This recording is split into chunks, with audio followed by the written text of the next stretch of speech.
আসসালামু আলাইকুম সবাই কেমন আছো? Welcome and welcome back to my video. তো আমি এই কাফতানটা বানিয়েছি, এটা একটা অর্ডারের ছিল। তো তার জন্য এখানে আমি ব্ল্যাক কালারের ফ্যাব্রিক নিয়ে নিয়েছি, এটা রেয়ন কটনের ফ্যাব্রিক ছিল। এরপর আমি মোটামুটি রাফ ড্র করে নিয়েছি, এটাতে না অনেক সুবিধা হয় কি হবে না হবে সেটার জন্য। তো এখানে আমি মোটামুটি রাফ করে নিয়েছিলাম, ওটাতে অনেক সুবিধা হয়।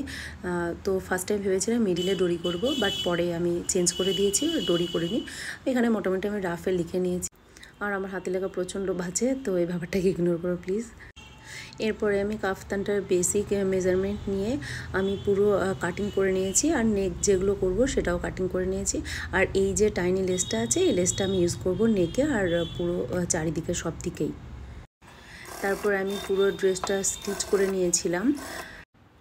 স্টিচ করার পরে যখন আমি কাফতানটা রাখলাম, তখন আমি এটা ভাবছিলাম যে অনলি নেকে যে লেসটা লাগিয়েছি ওটা যদি চারি সাইডে লাগানো হয়, মিডিলে কোনো কিছু না করলেও যথেষ্ট সুন্দর লাগবে। বাট ক্লায়েন্টের যেহেতু বলেছে পুরো এমব্রয়ডারি কাজ করে দিতে, তো সেটা আমি করব।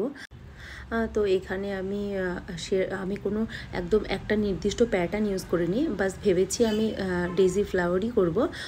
তো সেই জন্য আমার কাছে সবথেকে যে ছোট ফ্রেমটা ছিল, ওটার মধ্যেই সার্কেলটার মধ্যে যতটুকু হবে অতটাই করব, যাতে সাইজগুলো এদিক ওদিক খুব বেশি না হয়।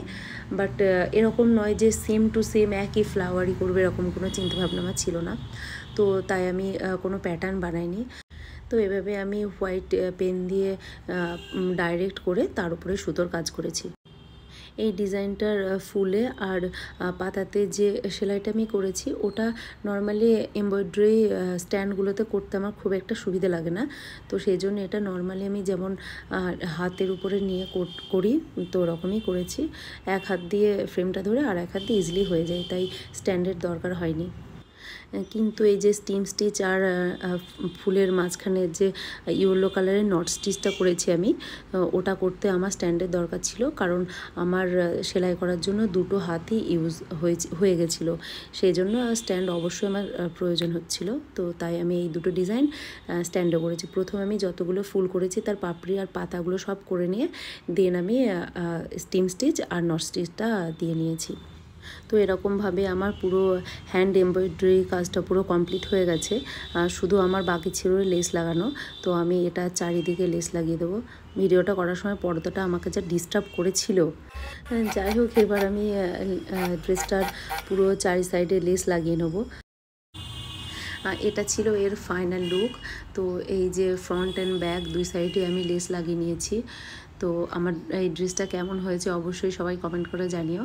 আর এরকম সেম ডিজাইন বা নিজের পছন্দের কোনো ডিজাইন আমার সাথে করতে চাইলে অবশ্যই আমার সাথে কন্ট্যাক্ট করো। থ্যাংক ইউ সো মাচ পুরো ভিডিও দেখার জন্য। আর আমার ইউটিউব চ্যানেল সাবস্ক্রাইব করা না থাকলে অবশ্যই করে দিও, আর ফেসবুকের পেজ যদি ফলো না করা থাকে অবশ্যই ফলো করে দিও। Tata, bye, thank you.